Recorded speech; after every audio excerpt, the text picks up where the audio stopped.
hazardous. She's only 17, made us curious. It was a carefree time.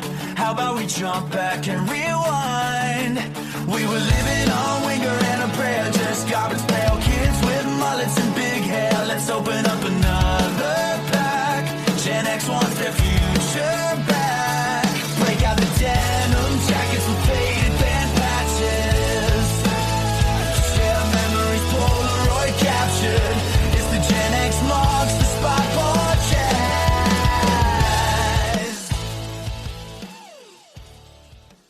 Coming at you from the Wherever I May Roam studio, it is the Gen X Marks the Spot podcast, and I am your host, Joe Augustine. You know, not many rock stars can say they are in the NASA Hall of Fame. True story. No, you know what? I guarantee there is only one. And that name is Mark Allen Lanoue. He is an award-winning artist, founding member of the bands Fiction Syxx and Kick the Wicked. He's an inventor, an author, and, as I mentioned, in the Space Technology Hall of Fame of NASA. Now, Mark is going to be talking about his unique journey from electrifying stages to groundbreaking high-tech innovation, all the while maintaining a deep connection to the spirit world. And here's what's crazy. Mark is a Gemini, born on 6/6 of 66. How freaking cool is that? He goes by the Gemini Mind. And that just isn't a label. I don't think I have had someone on my show as unique, as creative, innovative, and a lot of big words that I just can't come up with right now than Mark Allen Lanoue. You don't want to miss this interview because it bridges the worlds of music, technology, and the metaphysical all together. So free your mind and the rest will follow. So we are going to pick up this interview with myself and Mark just making chit chat, and it went straight into a great interview. Here is Mark Allen Lanoue. I read as much as I could about you to get a feel for you. Yeah, I'll have to get you one of my books, man, so you can finish reading about me. That would be awesome, man. Well, I'll tell you what, technically I'm still reading because there was so much. Yeah, so that reason why I wrote a book is I've had quite the life so far, and I've got another half to go. So, but I ended up writing it all down in a book, and it seems that there is a group that wants to. They're writing a script right now, but there's a group that wants to go after the funding to actually do a movie on my crazy life. So actually, there's somebody working on both the script and what they call the treatment. So whenever you do these things, you have to have a treatment, then you have to have a script and outline, and I'll probably have to put like a little video together of some sort. Mm-hmm. But then that'll go to the group that will then take that and go after investment to try and put together the whole concept of a movie. So when did you start it? Awesome. When did you start at NASA? So that was 1996.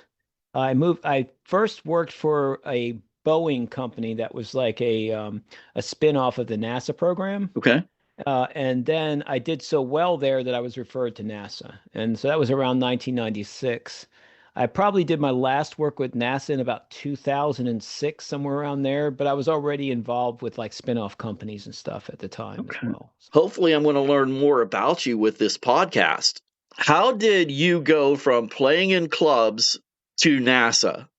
It's the old school dynamic. You know, when I grew up in New Jersey as a kid, my first job was actually, I was 10 years old. I was pumping gas. Of course, there's new laws now that kids aren't going to be hanging out at the gas station pumping gas. And plus, now everybody does it on their own anyway. But back then, you know, you had the license plate open from the back, and you had somebody clean your window, and they'd actually go and manually put the gas in and get tips and stuff. So the owner of the gas station, an Esso station turned to Exxon, owner's son was paying me like $5 a day to do that. But my point is that I've always had a working dynamic. So when I would come off the road playing in music, you always had to find somewhere to make money, right? You Hmm. weren't on the road, you were barely making money. You're eating ramen noodles, and your idea of having a exotic meal was like mayonnaise packs from 7-Eleven put in egg noodles, right? So I came back and I would get a job always, and I learned a lot of trades that way.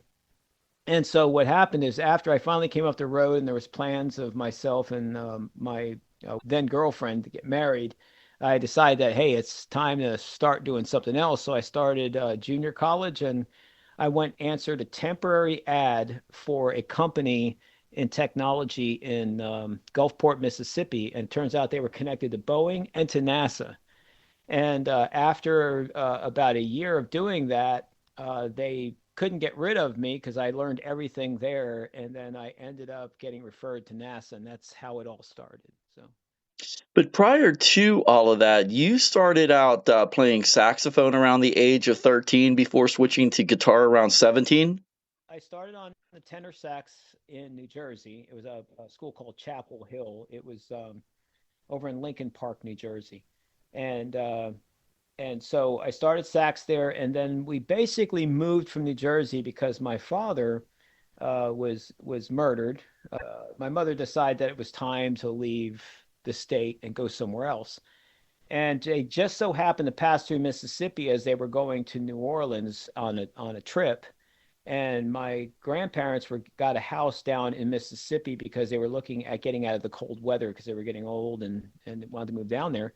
And my mother said, "Hey, why don't you just go check out the house and I'll move down there first, and then I'll send for the children later." So we lived with our grandparents for a while, and then ended up in Mississippi at that point. And then I joined the Long Beach junior high band, and then the high school band, which were like in the top five then of the United States. We were like marching in the Cherry Blossom Parade Oh, wow. and the New Orleans Mardi Gras Parade, the Disney Parade in Orlando. We were doing all kinds of stuff. So So, what prompted you to transition to the guitar?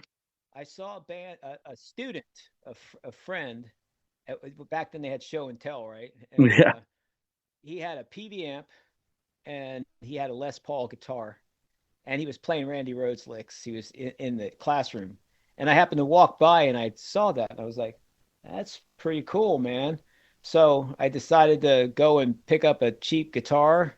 I remember my first guitar. My mother was so gracious to get it for me. Was a backstage PV amp and a T15 PV guitar. And so I started breaking out the records. My mother had a huge record collection from all the way from New Jersey, albums, vinyl, and I would just go and put them on there with the needle and just start learning songs and learning guitar licks. And then Yngwie Malmsteen came out and totally blew my world. And I Speaking of guitar gods such as Yngwie and Randy, you actually auditioned for Ozzy, correct? Well, there was a lot of people that auditioned for Ozzy. They didn't get to the live auditions. I didn't get to the live audition, but some of my friends did. So when I was in New Jersey, I'd gone back to New Jersey and I was playing in bands, and I was friends with bands like Trickster. We were in the same management company called TRX. And another band in the area was called Xyrus, and that was Zach Wild's band. Zach Wild played in that area too. And so he ended up going to the live audition, as did a friend of mine, Jimmy Bell, who left-handed wicked guitar player out of Connecticut.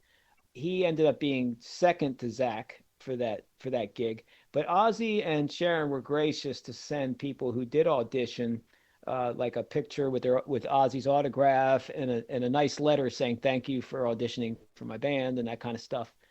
So but it was just great to have the experience. I mean, I obviously didn't get up into the top five or the top tier of them.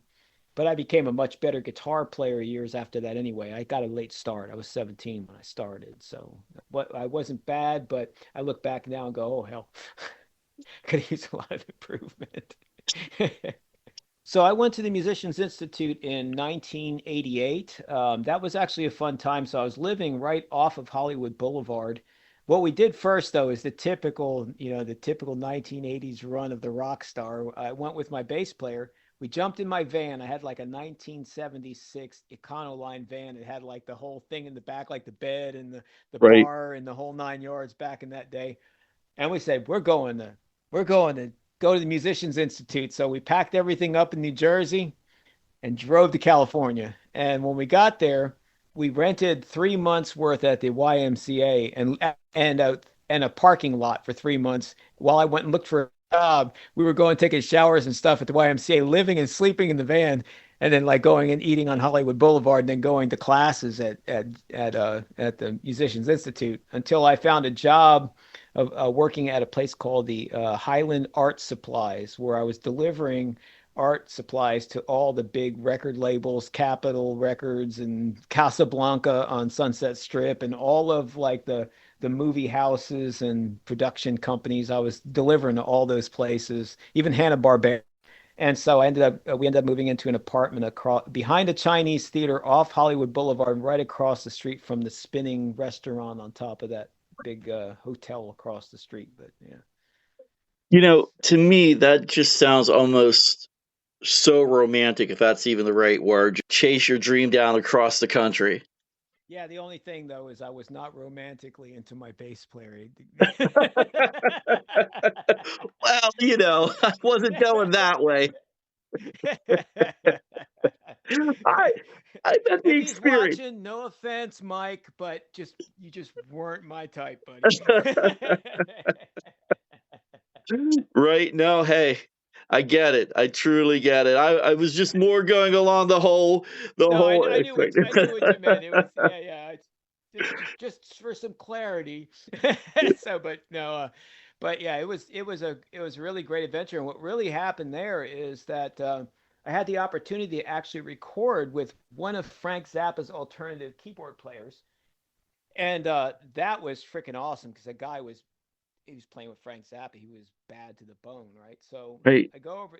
He worked with me. Of all things, he worked with me at the Highland Art Supply place, and we went over to his pad, and he had like all the recording gear and the tape machines and everything, and we're recording this really difficult piece. And he stops it like right in the middle, and he gave me the Frank Zappa treatment. We went in the other room. He was like a library with microphones in all the corners, and a reel-to-reel in the corner, and a big old grand piano. And he tells me, I want you to sit at the grand piano and just hit keys with no thought process to it whatsoever, and sing My Bonnie Lies Over the Ocean in the worst voice you could possibly sing it in. And I'm thinking to myself, okay. So he hits the tape. I'm doing this, and he starts throwing books and stuff around the room and a bunch of like stuff making noise and everything. And then he takes all that in our music and wraps it into this cacophony of Frank Zappa insanity in the middle of this track. And it was just like, oh, okay, now I get it. Right. Yeah. But it was beautiful, but it took everything I had to keep up with that guy. That guy was freaking ridiculous. So You also went on to form several bands or join several bands on your own. I had a couple bands in New Jersey, but matter of fact, I also recorded and wrote with Dean Fasano, who was with Richie Sambora in the band Mercy. He also sang on the first Prophet album, and he was in a band with Vinnie Moore, and he was actually the first singer for Bonham before the other guy came in. Oh, wow. And so we wrote some songs together along with my bandmates in New Jersey from my band Portrait. So Chris Flowers and Mike Gear, and we were recording with Dean Fasano in Elmwood Park, New Jersey, and we recorded two great songs. And one of those songs ended up on the album Fine Line, which I wrote the song Fine Line, and turned out to be just a great song. But it was released on Escape Music Limited in Europe, and I think it was Victor RCA in Japan. But really great experience. But Persian Risk was the one band where we had album showcases or record label showcases for Atlantic Records, SBK, Chrysalis. We were supposed to be signed by Sony International. And then, of course, it's like most bands, there was internal conflict with management, and it just turned out to be a giant freaking screw job at the end. But That was an awesome band. We toured around. We had this the vocalist Carl Sentence, still my good friend. He was in Nazareth here for a number of years. He just left Nazareth, but he was in the Geezer Butler band with my friend Jimmy Bell as well. Yeah, Persian Risk was great. We had some really awesome material. We recorded at Morrisound Studios in Tampa. We did our demos there, and then we did some more demos at Wolf's Head Studio in the Orlando area, and we were in some really great touring situations through that circuit there. So yeah, it was a fantastic time to be on stage for sure. Fiction Syxx was kind of like a co-founding thing with J.K. Northrup. He was in King Cobra. He was also did with stuff with XYZ. He was also with was it Billy Thorpe? I think was another one. He toured around with Frankie. It was J.K. Northrup and Frankie Banali from Quiet Riot, Hmm. and a number of others that toured around with that. So yeah, J.K. is really a great guitar player, excellent producer. He's got a studio called Alien Production Studio, he just does some really awesome work. The first album was called Tall Dark Secrets and was released in 2017. And the bass player on that was the great Tony the Fretless Monster Franklin, who most people would know from The Firm and from Blue Murder, and he did a great job on that album. And on the second album, The Alternate Me, he was replaced by Larry Hart, who played with Montrose and King Cobra and Eddie Money, among others. And he played on the second and third album. So the second album was The Alternate Me, and the third album was Ghosts of My Father's Past. The first album was a lot of fun for me because I brought a lot of friends on there. Bill Leverty from Firehouse played a guitar solo on there. Jimmy Bell played a guitar solo on it. I had Carl come back and sing some vocal songs. Steve Brown from Trickster, my old buddy from Paramus, New Jersey, played a solo on there. But there was a bunch of different artists that came on and kind of guested on it and did like guitar solos and some singing with me and stuff. So it was pretty cool. And I believe the band that you're most recognized with is Kick the Wicked. That's the most recent one, and we've had some awards. We had a couple of World Entertainment Awards. One was for our song Firefly, that was best rock song. We had one called Monkeys in a Jar, which was the best metal performance. That was last year. Yeah, and we've had our first our EP was called Drag Magnet. We had 5 songs on that, and we've been releasing singles since then. Really excellent musicians. The drummer's actually been pretty much a staple. He was my drummer from Fiction Syxx. He's also the drummer for Kick the Wicked. But we actually had I joined a band with him in like 1991, and we performed at the Slidell State Fair in Louisiana together. There's video out there on YouTube. It was called Society's Child. But that so we go way back, and Rory is actually an award-winning drummer from How did you balance your lifestyle with music and working for NASA? well, it's always one thing is always support. My lovely wife, passed away last April. She was always a champion for me. I mean, she always supported everything that I did, and I have to say that was a wonderful thing to have somebody in your life, in one's life like that, especially for a chaotic Gemini like me. So, I'm the proverbial Gemini. I was born on 6666, and I followed the ids from one step to the other. That's what flew me all over the world and kept all this stuff going and sleeping 3-4 hours a night. Um, my brain just never stops. It's just one of those things. Some people, I constantly have the music playing in my head. I constantly have the innovations floating through the other side of my brain. It's just one of those things. That's what kind of drives me, you know. And I'm sorry to hear about the passing of your wife. I know you recently recorded a song for her.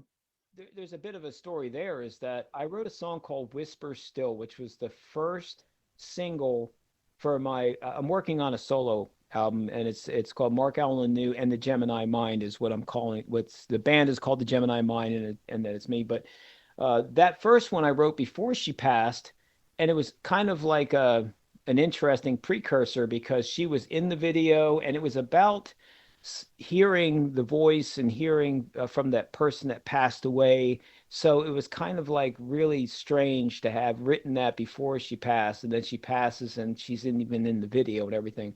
But the song I wrote for her specifically, I wrote the day after she passed away. I walked into the studio, feeling all of that, pain and everything else. And I went in and I recorded the vocal and the guitar as a guide track, and I sent it off to my buddies, including Scott Campbell, who's my good buddy from Kick the Wicked and also Wicked Tributes. And he's pretty much the engineer that makes it all sounds great, and he plays all kinds of instruments. Talented guy. But I sent it over. It was called Forever My Love. And Forever My Love will be officially out on Valentine's Day, but it's out right now for pre-sale and pre-save on Spotify and stuff. But I wrote that one for her, and it's got Bumblefoot's playing a beautiful guitar solo on it. He just did a great job. What an alien that guy is. He's a great guitar player and a wonderful human being, really humble. And the my buddy Kit Wakely, two-time Grammy winner, played a lot of keys and piano, and my good friend Sharon Leah from the Sharon Leah Band and Ladies Who Rock for a Cause played some key strings kind of stuff on it. The drummer on that particular track is Rory from Fiction Syxx and Kick the Wicked, and I play all the guitars except for a 12 string, which Scott plays a little bit of 12 string on there, and Scott, of course, mixed and mastered it. And the bass on that particular song was done by Larry Hart, which is my Fiction Syxx bass player. And it just turned out beautiful. It's just really a great song. So, I'm sure it's going to be a lovely tribute to her. oh yeah, absolutely. And the lyrics speak for themselves. And other people will be able to kind of connect to those lyrics because there are people that have had loss of love, loss of the people in their life, and this kind of connects with that. And those type of connections is what makes for great songs. Yes, absolutely. But yeah, everybody need go ahead and check it out. I mean, they can also find out a lot about it on my website too. So markallenlanoue.com. So Besides making music, you just started a podcast. yeah, so it's called the Gemini Mind. What I had to do is I had to come up with a moniker because I was doing innovation. I have my theories. I have music. I wrote a book, right? And so I got all this stuff that's kind of flown around. I do paranormal stuff with my friend Steve Blaze and with Dave Schrader and Winnie Schrader, all of this kind of stuff. So I had to put it all under one site and call it the Gemini Mind. So the podcast is called the Gemini Mind, but it's in affiliation with Story to Screen and the Starfish Foundation, and they pretty much do all the production for me. I just do the interviews and get everything in place, and then they produce it and get it ready for every Tuesday. It's on Tuesday nights at 9 Eastern Time, 8 p.m. Central. We have some great guests in there. The last one, this last Tuesday, was Cynthia Rothrock, the Queen of Martial Arts. We've got Bumblefoot. We've got Chris Fleming, the psychic TV personality. We've got all kinds of people on there. We even have Steve Blaze on there, who you just had on recently, my buddy Steve. Right. Yeah, so we've got lots of people, Pete Loran from Trickster, and we've got a mixture of it's kind of eclectic, it's just creatives, so I just kind of, and I enjoy doing it. It's not really a big change for me. I tell everybody, I have to tell you a story about what my wife used to say. She used to talk to her friends and say, yeah, we were traveling and he walks into the store and he's talking to this person for like a half an hour and the person doesn't even speak English. I mean, I just talk to anybody and, I talk to bark off a tree. So, I think you're going to do well with that. I have no doubt. Probably a lot better than me, I would assume. Well, I don't know. I try to get better each week, and I actually go back. It's kind of like, like when football players go back and look at the footage. Yes. I'm kind of like going back and looking at the footage and go, oh, I look like a dork there. Right. I look like I was reading. I'm right there with you. I do the same thing. Although I don't know if I have the best critiquing family. I'll give it to my kids, and I'm like, hey, how did Dad sound? I don't know, Dad. I was really listening to the guest. I'm like, well, go back and listen to it. They're like, They I hear you all the time. They don't want to have anything to do with that, man. Right. It's like, no, Dad, forget it. You're gonna have to find it. You're gonna have to go somewhere else for your information. Right. Well, I started using my old radio voice when I first started out, and my kids were just like, "Dad, stop. You just use your regular voice." I'm like, "All right." Yeah.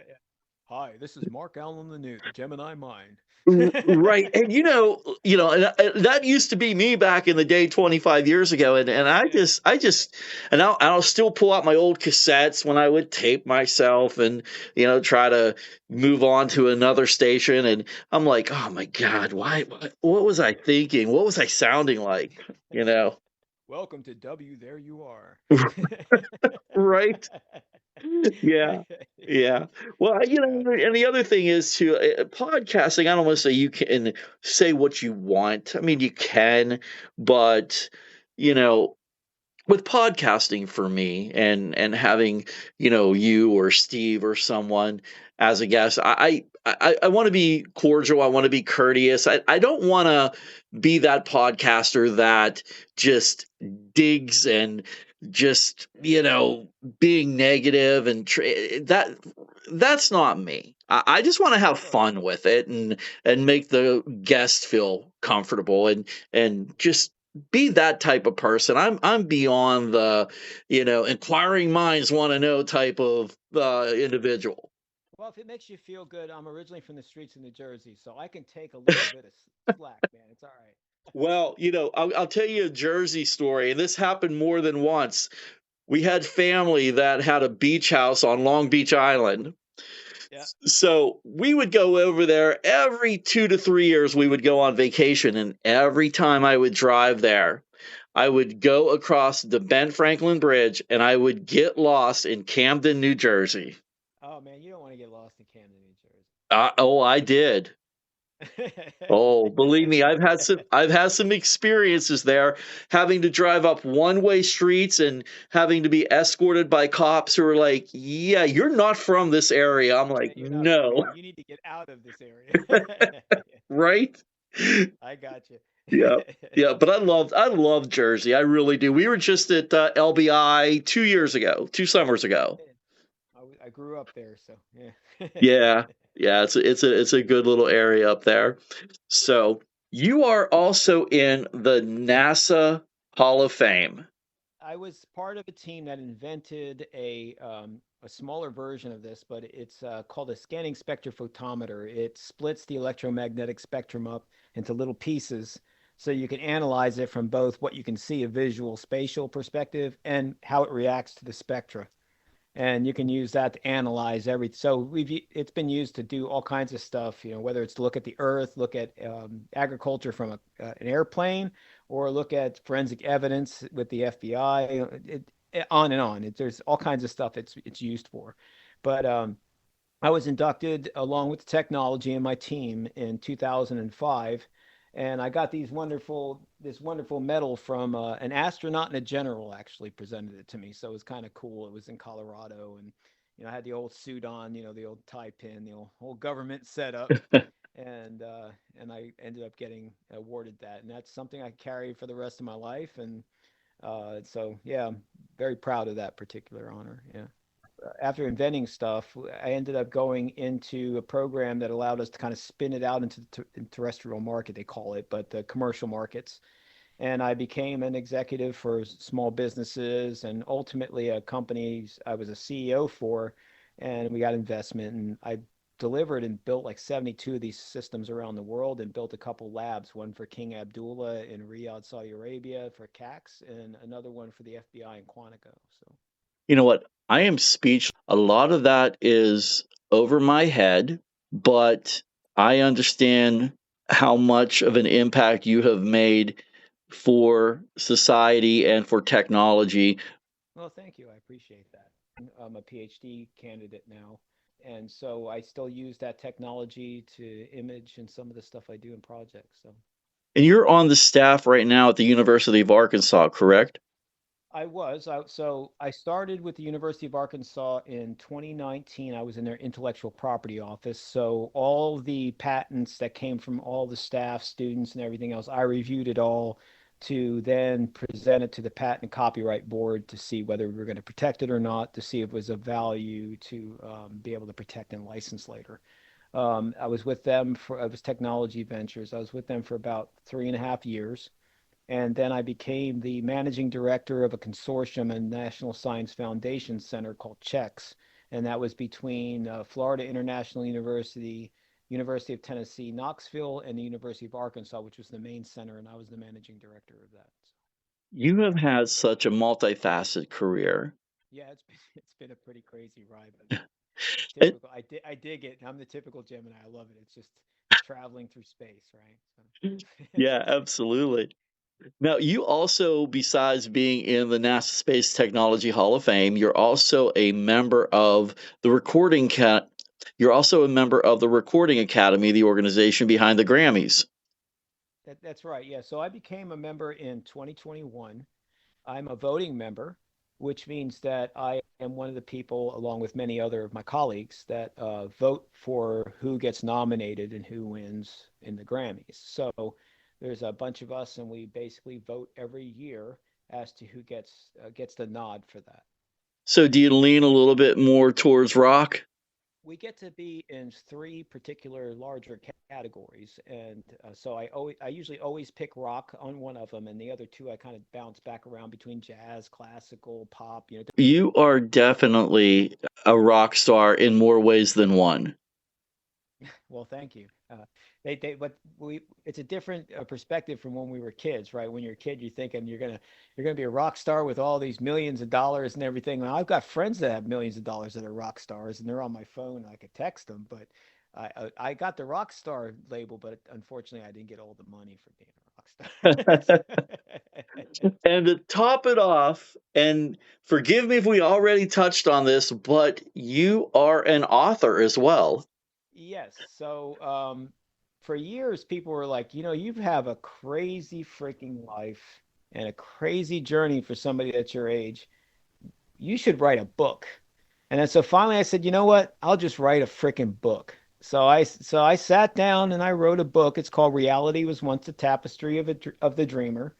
And it's about 281 pages of my crazy life from my youth to my being the firstborn here in the country to all the way up through my music, my paranormal experiences, my music career, my NASA career, everything. It's all in there, from Lost to Love to Dynamic.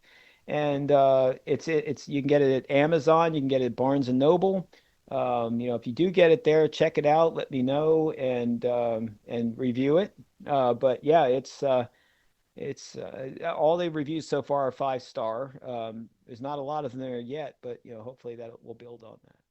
There are two other things I want to touch on, and I'll just go with this one as the first one. You talked about you and Steve Blaze and others. You enjoy the paranormal and you study it. Well, as a child, I encountered all kinds of crazy ones, but we won't go to those. What I'll go is some more recent ones. There was actually a very cool incident, and unfortunately, he would have liked being there, but Steve wasn't there. I went up to see my buddies Dave Schrader and his wife Winnie Schrader. They just purchased the historic Palmer House Hotel Restaurant Pub up in Sauk Center, Minnesota, and it's a very haunted hotel. And so I went up for New Year's to hang out with them. And I don't know if you know who Dave Schrader is, but he's been on Ghost Adventures. He's been on Paranormal Radio for about 25 years and Darkness Radio. He's got Paranormal 360 Radio, Paranormal 60 podcast, and he's on the Holzer Files. And now they're on Stream Beacon TV with a bunch of paranormal stuff on streaming, which is really cool. But I went up to the hotel, spent a New Year's with them. I went over the last day. We were sitting downstairs. It was Dave and myself. And Winnie was upstairs in the room on the third floor. And he's doing some new business for the hotel. And I'm just kind of sitting there drinking my coffee before I was about to head back home. He and I look up at the steps, and somebody clearly, you can hear, because it's the old steps, like a 125-year-old hotel. You could hear somebody walking right down the steps right in front of us. It was clear as day, all the way down to the bottom landing, and there's nobody there. And so he goes, all right. He said, I'm about to call my wife and find out where she is, because all the other people that were staying here for a job, and they all left this morning to go to a job. So the only person in the hotel other than us is Winnie. So he calls up there and she goes, "Oh, I'm just getting out of the shower." She's on the third floor. We heard somebody walking down the steps very clearly right in front of us, right down to the landing where we were. And Dave looked over me and goes, "Mark, did you hear that?" I said, Yeah. "Oh, yeah, I heard that." And so that was one experience that was kind of cool recently there at the Palmer. And anybody should go there. It's really cool. I stayed in they call Raymond's room. Across the way was Lucy's room. But they should go and stay there. It's the place is active. I mean, I went downstairs. It was setting off RIM pods. It was the voice boxes were going off. The place is like really active. But yeah. So there is a little area in the town next to where I grew up at. It's called Brownsville, Pennsylvania. And there is a castle, Nemacolin Castle, and rumor has it was part of the Underground Railroad back in the day. That makes sense. Yeah, yeah. The houses that are next to it are well over 150 years old. And my best friend was renting one of the apartments at the house, and he always told me that his apartment was haunted by an old man. And, being that he's my best friend, I wasn't going to be like, say, "You're full of shit," or whatever, Anyway, he would tell me stories. His soon-to-be wife was telling us stories as well. Well, anyway, the day of his wedding, I'm sitting there waiting for him to get ready. And I'm in his living room area, and you can just see the kitchen portion of the apartment. Right. And all was quiet.